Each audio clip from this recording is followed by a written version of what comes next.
नमस्ते मित्रों, अभी हमारा 5वां सत्र आरंभ हो रहा है। इस सत्र में हमारी वार्षिक योजना और पाठ योजनाओं के ऊपर प्रकाश डाला जाएगा। वार्षिक योजना के विषय में Shrimati P Jayalakshmi madam east Godavari से आए हैं और उसी प्रकार राज्यलक्ष्मी मैडम गुंटूर डिस्ट्रिक्ट से आए हुए हैं जो एसआरजी एससीईआरटी से है। ये आपको सूचना देंगे, बताएंगे। मैडम मेरी चपन। पहले वार्षिक योजना के बारे में बताने पर इसमें 7 सोपान होंगे।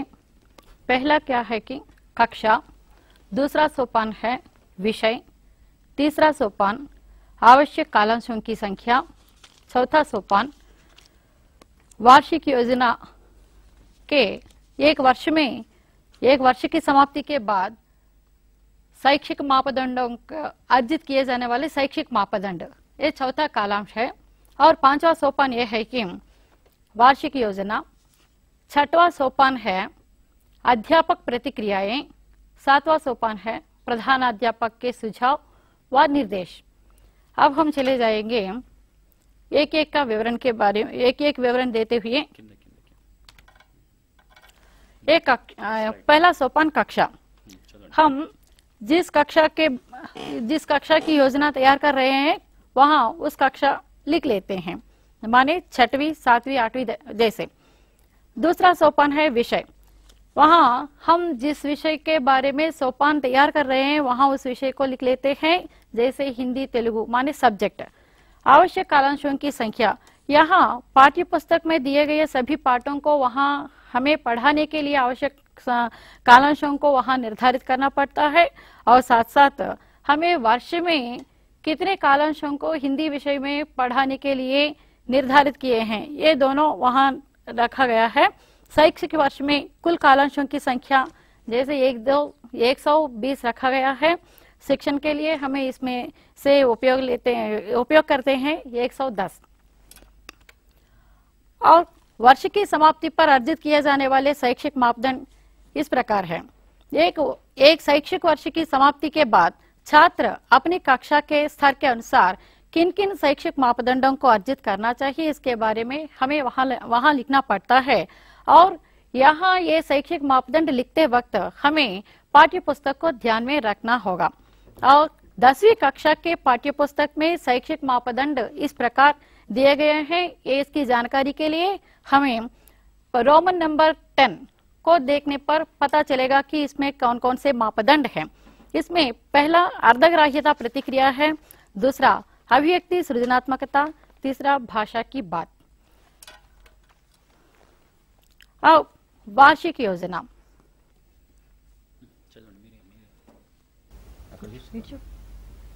वार्षिक योजना के अंतर्गत ही माहवार पाठों का विभाजन करना पड़ता है।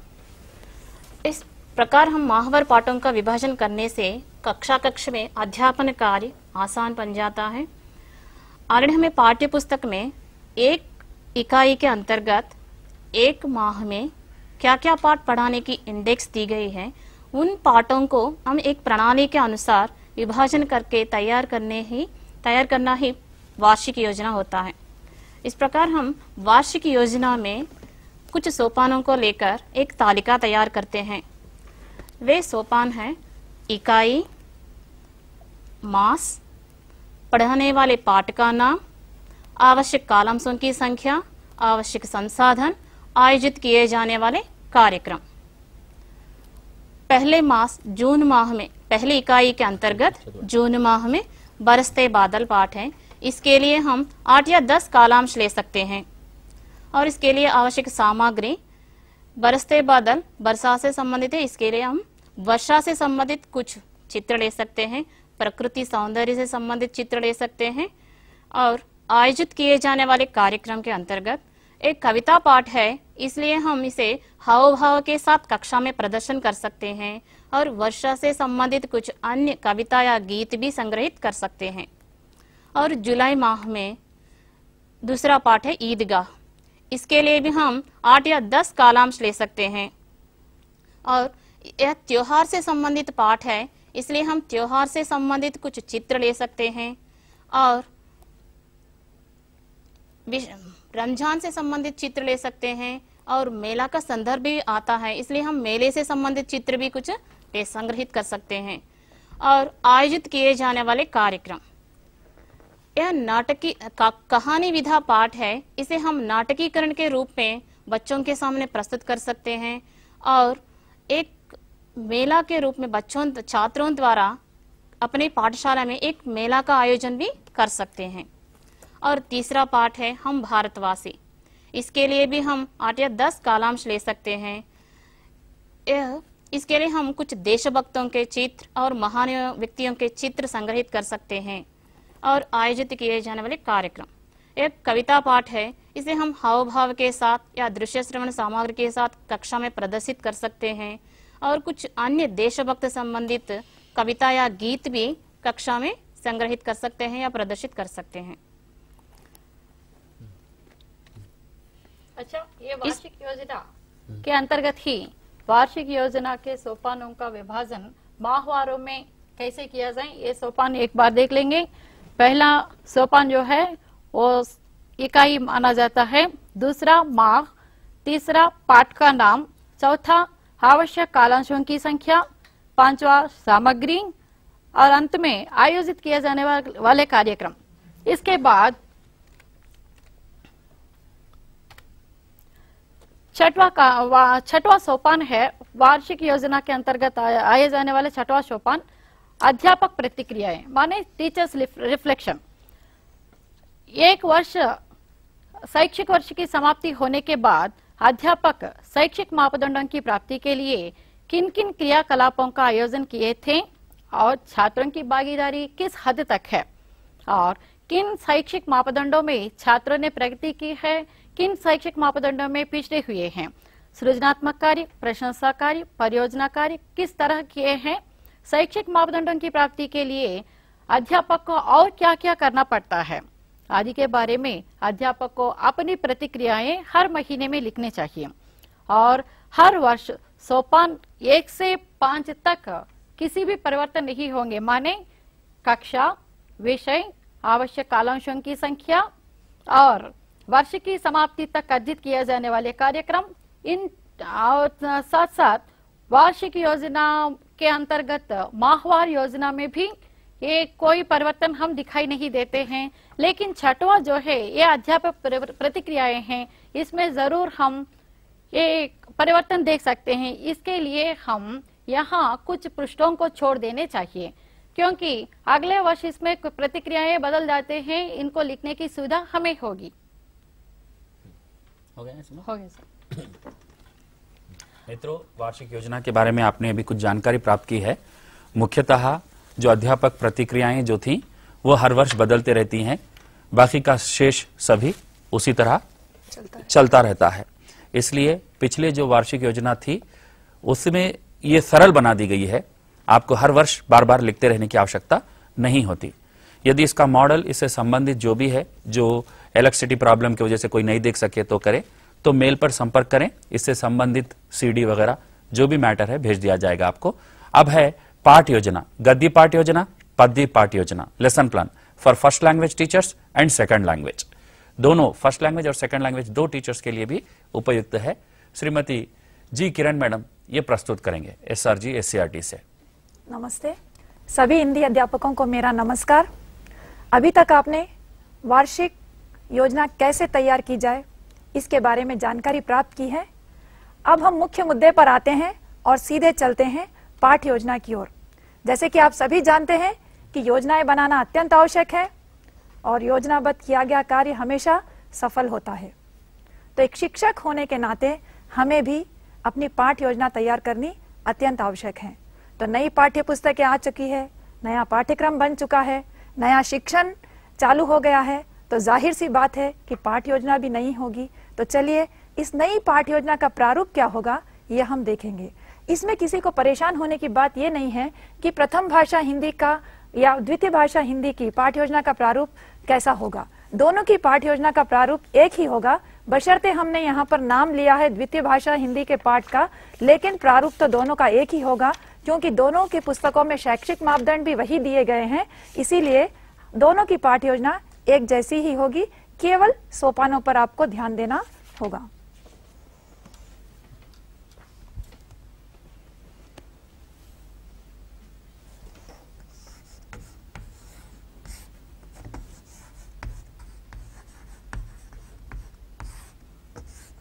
हम सबसे पहले इस बात पर ध्यान देंगे कि आपको किन किन सोपानों पर ध्यान देना है। पाठ योजना के अंतर्गत सबसे पहले आप लिखेंगे पाठ का नाम, यानी आप जिस पाठ को लेना चाहते हैं उस पाठ का नाम आप लिखेंगे। यदि आप अपने पाठ्य पुस्तक का पहला पाठ लेते हैं बरसते बादल, तो आपका यहां पर होगा पाठ का नाम बरसते बादल। दूसरा बिंदु जो आपको ध्यान में देना है वह है आवश्यक कालांशों की संख्या। ये आवश्यक कालांशों की संख्या ये आप कहां से लेंगे? इसका निर्धारण आप पहले ही वार्षिक योजना के अंतर्गत कर चुके हैं। यानी वार्षिक योजना में आपने ये निर्धारित कर लिया है कि कितने पाठों को कितने कालांश दिए जाएंगे। उदाहरण के तौर पर यदि आपने बरसते बादल के लिए 10 कालांश निर्धारित किए हैं तो आप यहां पर लिखेंगे 10।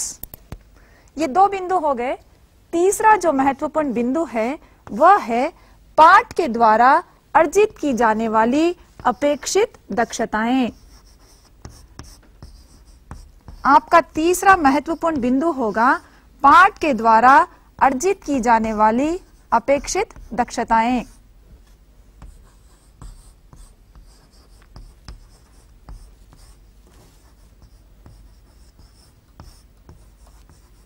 इन दक्षताओं के अंतर्गत आप क्या लिखेंगे? आपने पहले के सत्रों में भी जानकारी प्राप्त की है शैक्षिक मापदंडों के बारे में। आपको पता है कि 9वीं और 10वीं कक्षाओं में 3 शैक्षिक मापदंड दिए गए हैं: अर्थग्राह्यता, प्रतिक्रिया और अभिव्यक्ति, सृजनात्मकता, भाषा की बात।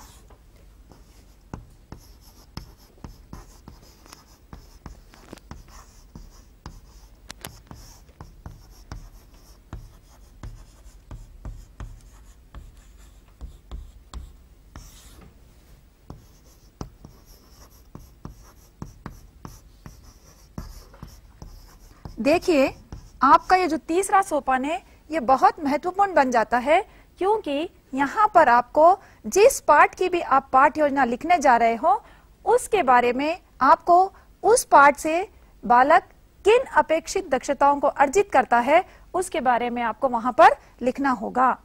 तो आपके 3 शैक्षिक मापदंड है: अर्थग्राह्यता, प्रतिक्रिया, अभिव्यक्ति, सृजनात्मकता और भाषा की बात।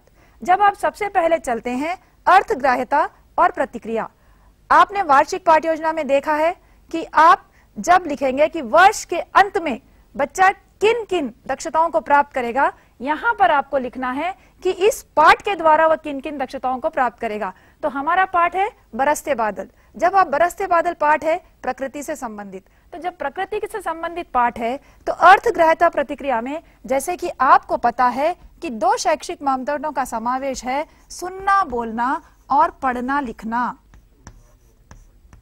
तो यहाँ पर वह 2 तरह की दक्षताएं अर्जित करेगा: सुनने और बोलने से संबंधित और पढ़ने और लिखने से संबंधित। तो यहाँ पर आपको इस बात का ध्यान देना है। जैसे बरसते बादल कविता आप पढ़ा रहे हैं तो बच्चे में किन दक्षताओं का विकास होना है? बच्चों में वे प्रकृति से संबंधित किसी भी अंश पर अपने विचार प्रकट कर सकेंगे, अपने अभिप्राय बता सकेंगे।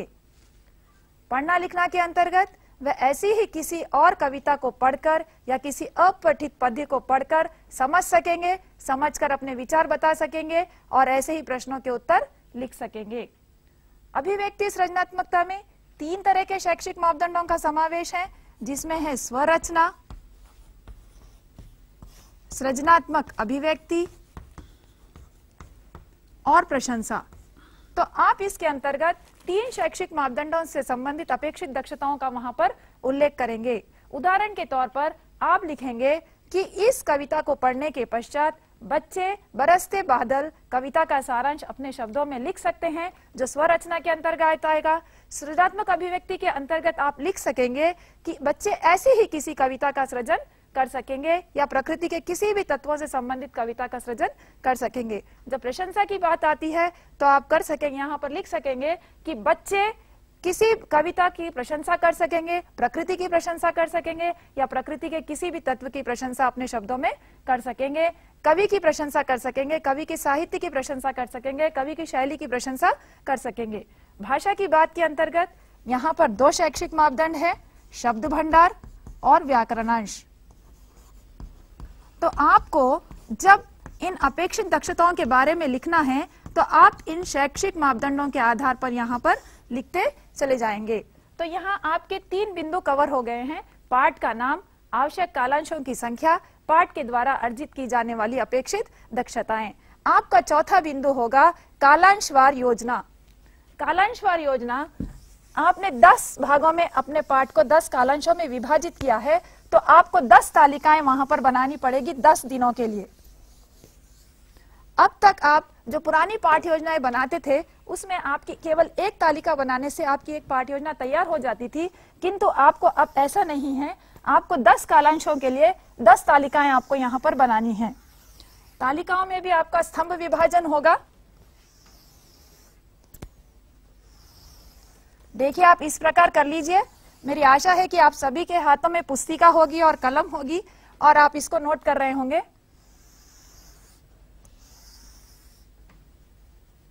यहां पर आप, ये आपका चौथा बिंदु होगा, कालांशवार योजना।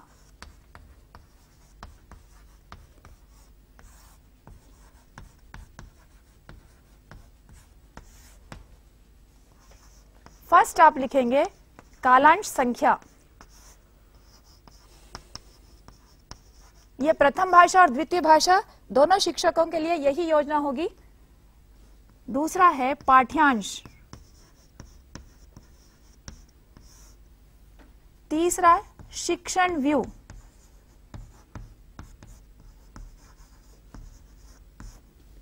चौथा संसाधन या सामग्री जिसे आप इस्तेमाल करेंगे। और पांचवा है मूल्यांकन।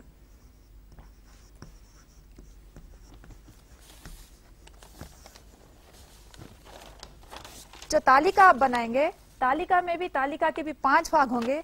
पहला होगा कालांश संख्या, दूसरा होगा पाठ्यांश, तीसरा होगा शिक्षण व्यू, चौथा होगा संसाधन और 5वां होगा मूल्यांकन।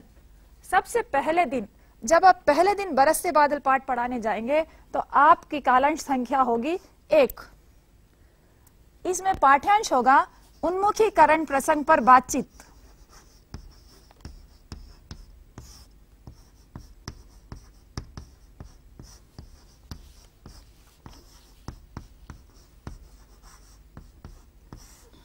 अब आइए तीसरे स्तंभ में। यहां पर आपको एक चीज ध्यान देनी है कि जब भी आप ये 10 दिनों की तालिकाएं बनाएंगे, हर बार शिक्षण व्यू में आप इन 2 बिंदुओं पर ध्यान देंगे। परिचय, जिसमें एक होगा संबोधन, ये हमेशा कॉमन चलेगा ऐसे ही हर क्लास में, और दूसरा होगा छात्रों से चर्चा या पुनरावृत्ति।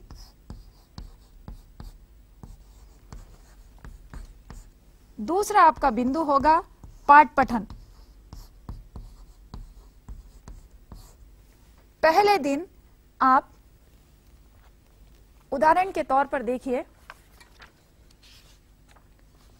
आपने पहले दिन आपको कक्षा में पढ़ाना है, तो सबसे पहले आप उन्मुखीकरण प्रसंग पर चर्चा करेंगे प्रश्नों द्वारा। तो आपको वहां पर लिखना होगा उन्मुखीकरण प्रसंग पर चर्चा प्रश्नों द्वारा।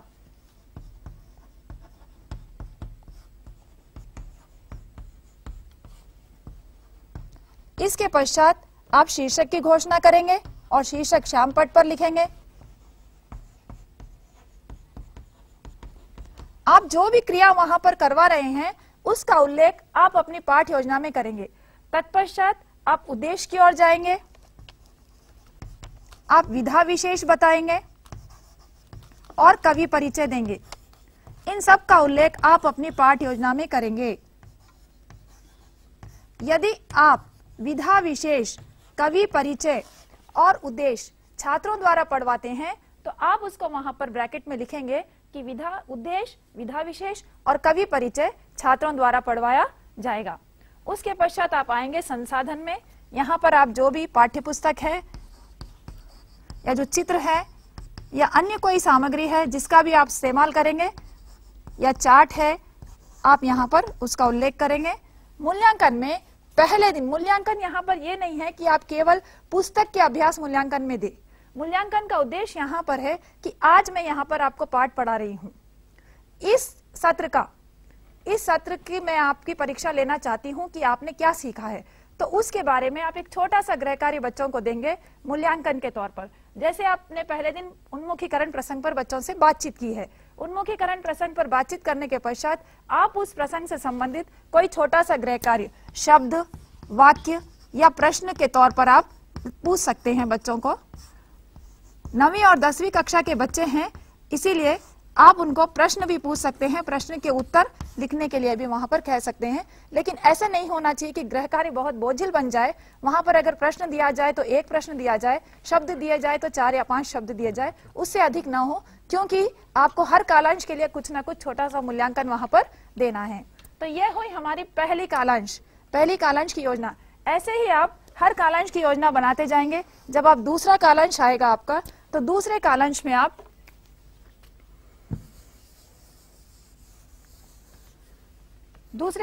आप चलेंगे काठिन्य निवारण की ओर।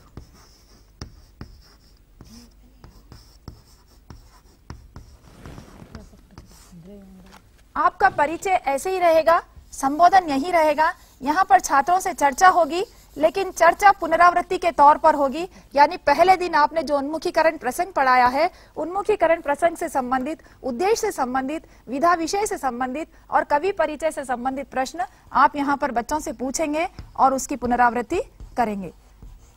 इसके पश्चात आप पाठ पठन में आएंगे। पाठ पठन में सबसे पहले, क्योंकि ये कविता पाठ है, इसीलिए आप यहाँ पर आदर्श वाचन करेंगे,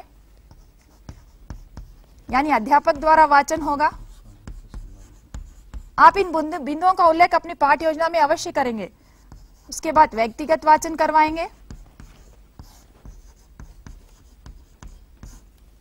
तत्पश्चात मौन वाचन करवाएंगे। मौन वाचन करवाते समय ही आप कठिन शब्दों को रेखांकन का वहां पर बच्चों को निर्देश देंगे।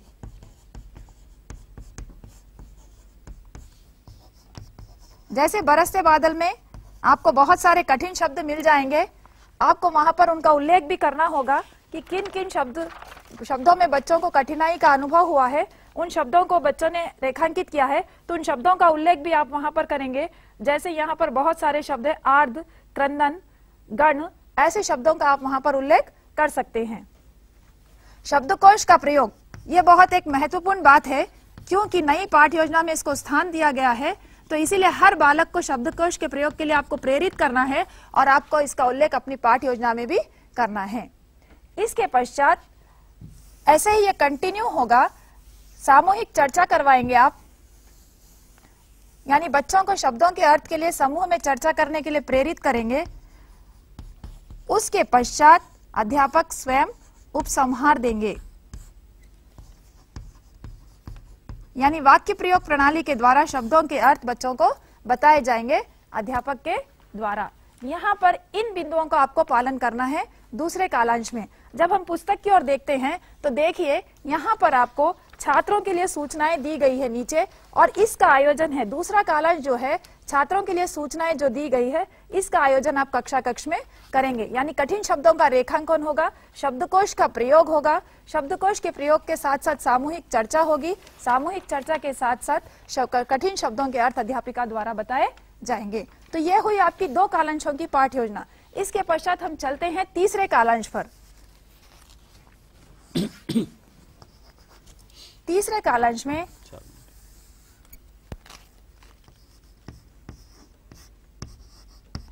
पाठ चर्चा। यहाँ एक और बात ध्यान देने योग्य यह है कि आपकी कविता यहाँ पर 4 काव्यांशों में विभाजित है, यानी 4 पद्यांश है आपकी कविता के। तो क्या आप पूरी की पूरी कविता एक दिन में पढ़ाएंगे? बिल्कुल नहीं। आपको इस कविता को खंडों में विभाजित करना है। आपको कम से कम इस कविता जो 16 पंक्तियों की है, इसको 2 भागों में विभाजित करना है। पहले दिन यानी तीसरे दिन आप 2 पद्यांश पढ़ाएंगे और चौथे दिन आप 2 पद्यांश पढ़ाएंगे। और सुविधा के लिए यहाँ पर कुछ खंड प्रश्न दिए गए हैं। देखिए, इन खंड प्रश्नों का उद्देश्य यह है कि बच्चों को चर्चा में भाग लेने का अवसर मिले और वह चर्चा में भाग लेने के लिए उत्साहित हो। तो आप इन प्रश्नों का आधार लेकर आप बच्चों से चर्चा कार्य करवाएंगे। तो तीसरा और चौथा कालांश जो होगा, मैं यहाँ पर इसको सीमित कर रही हूँ। दोनों की पाठ योजना एक ही होगी। तीसरा और चौथा कालांश आप दोनों की पाठ योजना एक जैसे ही लिखेंगे। परिचय में वही रहेगा, संबोधन, पुनरावृत्ति। पाठ पठन के साथ यहाँ पर चर्चा भी आ जाएगी। फिर से यहाँ पर होगा आदेश वाचन,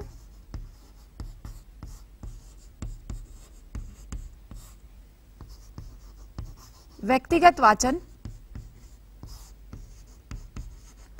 मौन वाचन,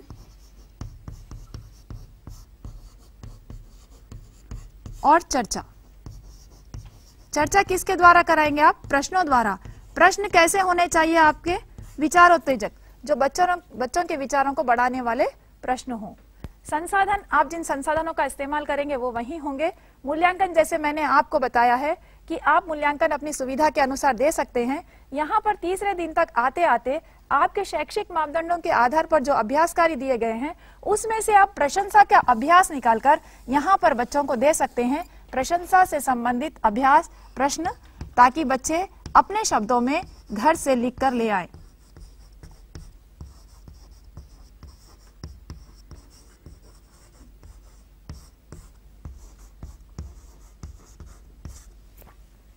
तो यह हो गई हमारी 4 दिन की कालांश योजना। उसके पश्चात आता है 5वां दिन, यानी हम यहां तक हम पहुंच गए हैं। अब हम चलते हैं अभ्यासों की ओर। तो आपका पाठ्यांश होगा अभ्यास कार्य।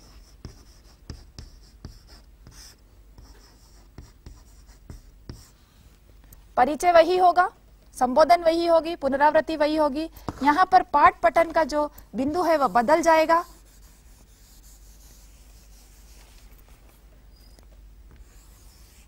यह होगा अपेक्षित दक्षताओं पर आधारित अभ्यास कार्य।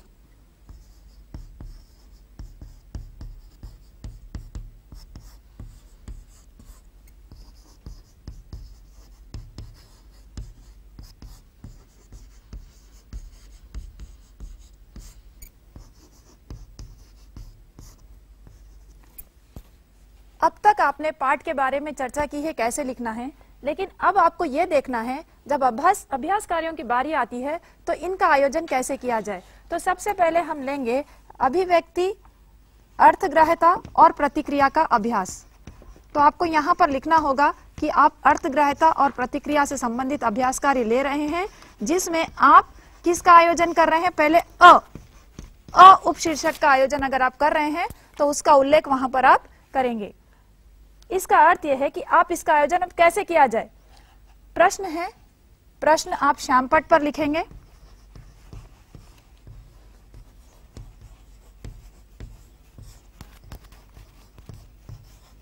तो आप इसका बिंदु यानी आप वहां पर प्रश्न श्यामपट्ट पर लिखना। प्रश्न छात्रों से पढ़वाएंगे, छात्रों से पढ़वाना, चर्चा करवाना।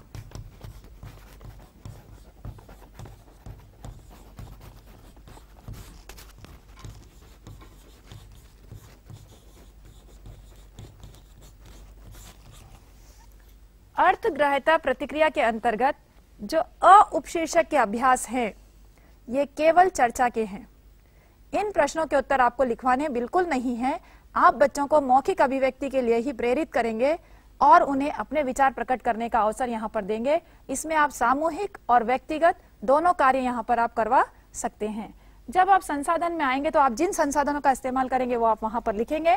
मूल्यांकन में आप यहाँ पर परियोजना कार्य से संबंधित गृह कार्य आप दे सकते हैं।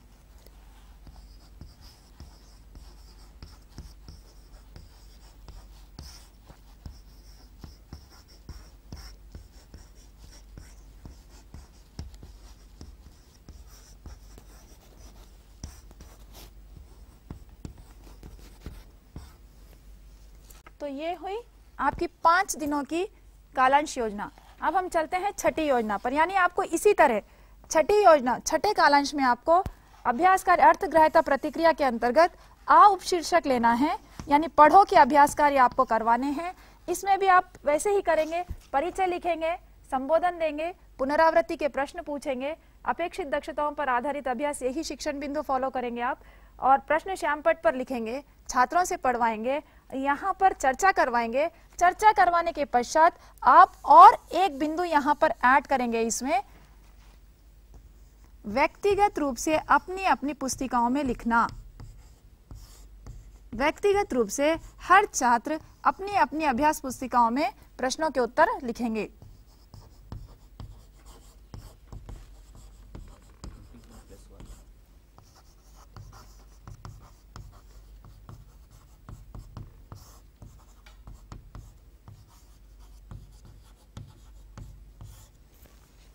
यहाँ पर आप इस दिन पढ़ना से संबंधित, जैसे आपने यहाँ पर आपको आ, ई और ई 3 तरह के अभ्यास दिए गए हैं, तो आप आ और ई का आयोजन कक्षा कक्ष में कर सकते हैं और ई आप गृह कार्य में उनको दे सकते हैं कि ई के अंतर्गत जो प्रश्न है, गद्यांश या पद्यांश जो भी दिया गया है, आप इसके उत्तर लिखकर लाएंगे।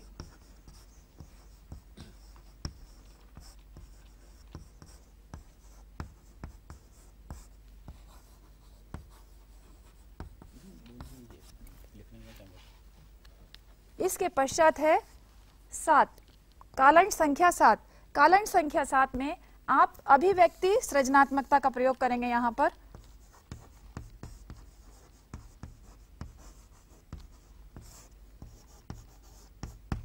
इसके अंतर्गत आपको अ और आ, आप अपनी सुविधा के अनुसार आप अ, आ, ई यानी ई का तो आपने पहले से गृह कार्य में दे दिया है, अ, आ और ई इनका आप आयोजन करेंगे। इसके लिए भी सेम प्रोसीजर रहेगा। आपको प्रश्न लिखना, प्रश्न पढ़ना, छात्रों से करवाना, उसके पश्चात सामूहिक चर्चा करवाना। मुख्य बिंदु आप श्यामपट पर लिखेंगे, छात्रों को उत्तर लिखने के लिए कहेंगे, फिर आप उसकी जांच करेंगे। और एक बात इसमें ध्यान देने की यह है कि छात्रों को अपने आप उत्तर लिखना है, क्योंकि परीक्षा में जो प्रश्न पूछे जा रहे हैं सारे के सारे स्वरचना पर आधारित हैं और बच्चों को खुद अपने उत्तर अपने आप लिखने हैं। तो यहाँ पर आप बच्चों को स्वयं उत्तर लिखकर बिल्कुल नहीं देंगे कि आप श्यामपट पर आपने उत्तर लिख दिया है और बच्चों को आपको उत्तर लिखवाना है। बच्चे अपने आप वहां पर उत्तर लिखेंगे और आप उनकी जांच करेंगे। सारे छात्रों के उत्तर अलग अलग होने चाहिए। आप इस बात की भी सूचना अपनी पाठ्य योजना में लिख लेंगे। तो आपका 7वां और 8वां दोनों कालांश इसी तरह चलेगा, क्योंकि सृजनात्मक अभिव्यक्ति अ, आ और ई इसी तरह चलेगी। उसके पश्चात हम आते हैं 9वें कालांश में। 9वें में आपका अभ्यास कार्य तो रहेगा ही, यहाँ पर चेंज होगा। यहाँ पर आप करेंगे प्रशंसा और परियोजना कार्यों का प्रदर्शन।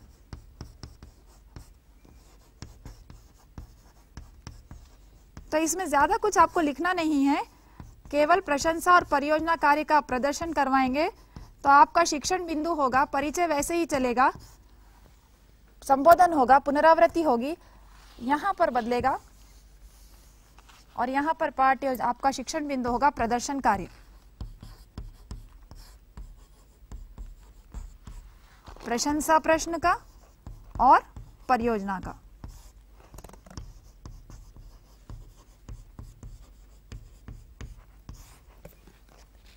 इसके पश्चात आप 10वें कालांश की ओर चलेंगे।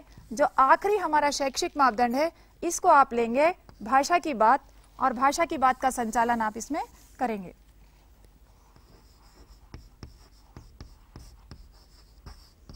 तो यहां पर आपका पाठ्यांश होगा भाषा की बात। भाषा की बात में आपके जितने भी है अ, आ, ई का संचालन आप करेंगे। यहाँ पर परिचय में आप संबोधन लिखेंगे, पुनरावृत्ति देंगे, और यहाँ पर आपका होगा भाषा की बात का संचालन।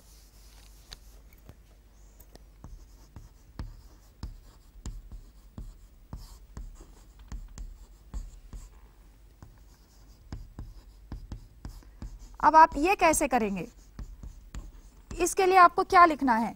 वैसे ही लिखना है, प्रश्न लिखना है श्यामपट पर, प्रश्न पढ़वाना है, उसके बाद चर्चा करनी है।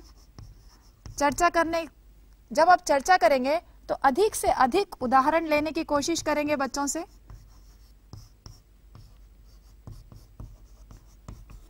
आप उदाहरण आप स्वयं देंगे और नियमों का सूत्रपात करेंगे बच्चे, यानी व्याकरण का अंश जहां पर आएगा आपको डायरेक्ट व्याकरण नहीं बताना है।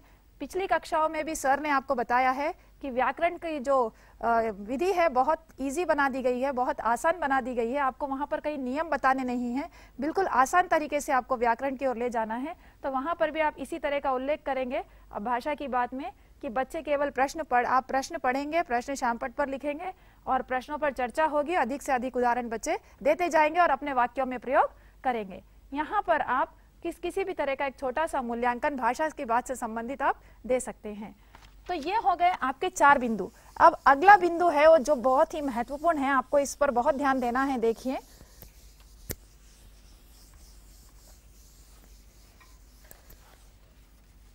पांचवा है अध्यापक की तैयारी।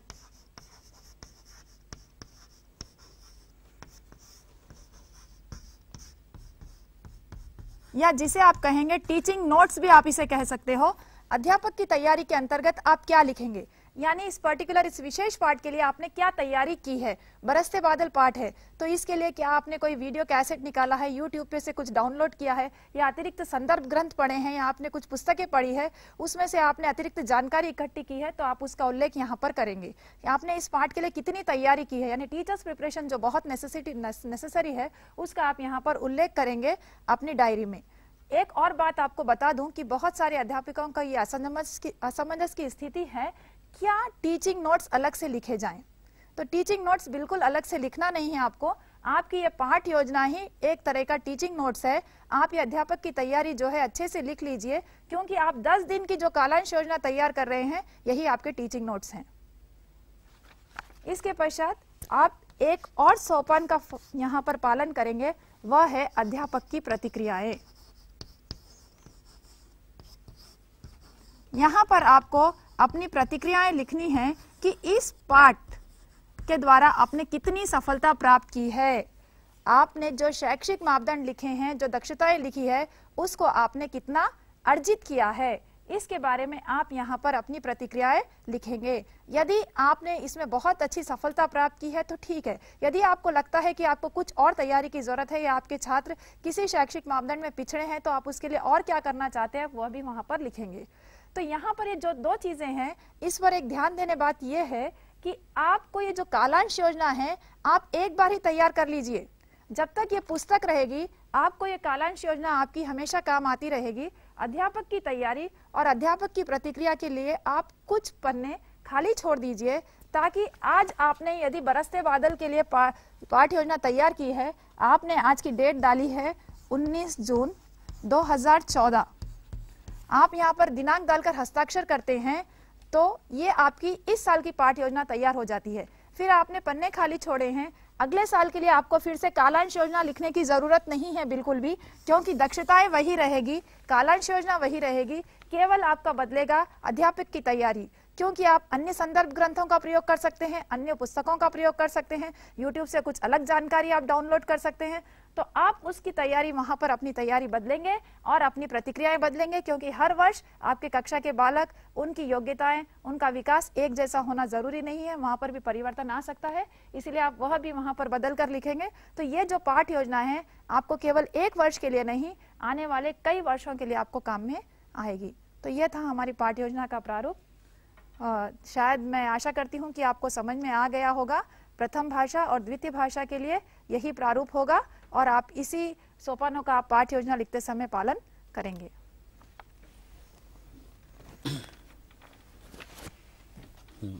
मित्रों, 5वें कालांश तक हमारे विषय लगभग पूरे हो चुके हैं। 15 मिनट के बाद प्रश्नोत्तर का समय आरंभ होगा। आपके संदेह जो भी है पूछ सकते हैं। तो विशेष कुछ मुख्य सूचनाएं थी।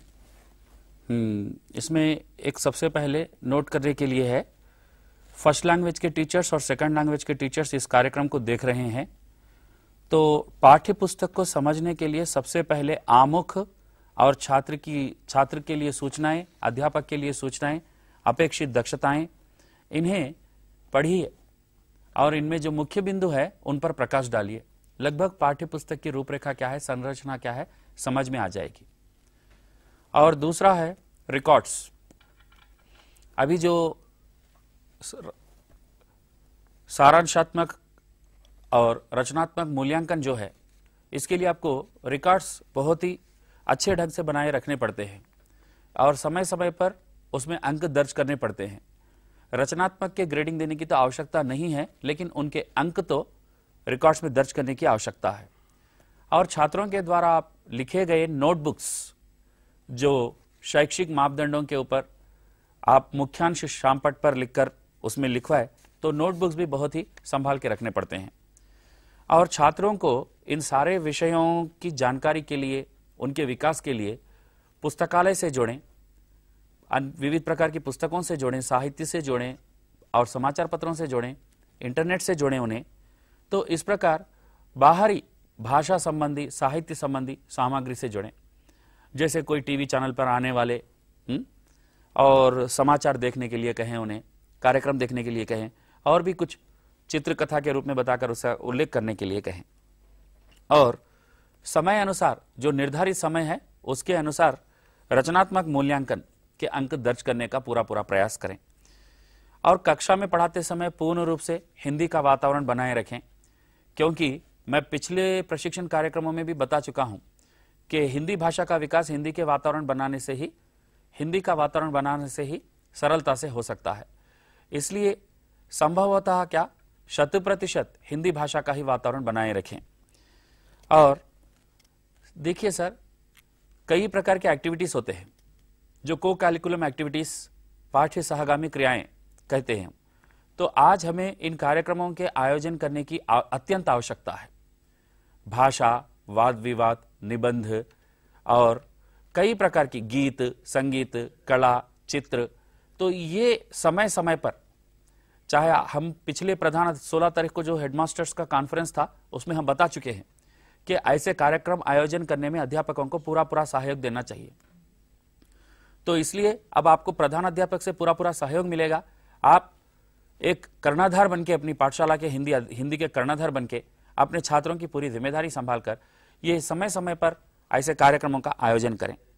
और सर, वार्षिक परीक्षा की तैयारी के लिए पिछले वर्ष में हम क्या करते थे, कुछ भी मटेरियल देते थे, रटा देते थे, उत्तर रट के छात्र लिखते थे। लेकिन अब ऐसी स्थिति नहीं रही। छात्रों को सोच विचार के उत्तर लिखने का समय आज आया है। तो इसलिए मुख्य बिंदु देकर लिखवाने का प्रयास करें। तो आरंभ में वो स्वतंत्र रूप से लिखने में थोड़ा सा आगे पीछे हो सकते हैं, उनको प्रेरणा देकर मुख्य बिंदु दीजिए। आप कुछ मुख्य बिंदु देकर उसको कुछ डेवलप करने के लिए, जैसे आप लोगों ने 5 शब्द दिए, वो 5 शब्दों के आधार पर 5 वाक्य लिखेंगे, फिर 10 शब्द दिए तो 10 वाक्य लिखेंगे। इस तरह धीरे धीरे उनका सहयोग दीजिए, प्रेरणा दीजिए। असंभव कोई काम नहीं है। आपके सहयोग से, आपके प्रयासों से अवश्य संभव हो सकता है। मुख्य बिंदु देकर लिखवाने का प्रयास करवाते रहिए। और अवश्य अपनी पाठशाला में शब्दकोश, साहित्यिक पुस्तकें, पत्र पत्रिकाएं, अगर हो सका तो प्रोजेक्टर, कुछ सीडीज और जो भी हो नेट का उपयोग, आप बालक के सर्वांगीण विकास में, भाषा संबंधी विकास में जो जो चीजों की आवश्यकता हो सकती है, इन सबका उपलब्ध करवाने का प्रयास करें। सरकार की ओर से भी हर तरह से प्रयास रहेगा। अभी आपको एक 5 मिनट का विराम दिया जाएगा, उसके बाद 10-15 मिनट का व्याख्यान होगा, अंतिम व्याख्यान 4:15 से लेके और 4:45 तक आधे घंटे का प्रश्नोत्तर का समय रहेगा। 5 मिनट के विराम के बाद फिर हम मिलते हैं। धन्यवाद सर, नमस्ते।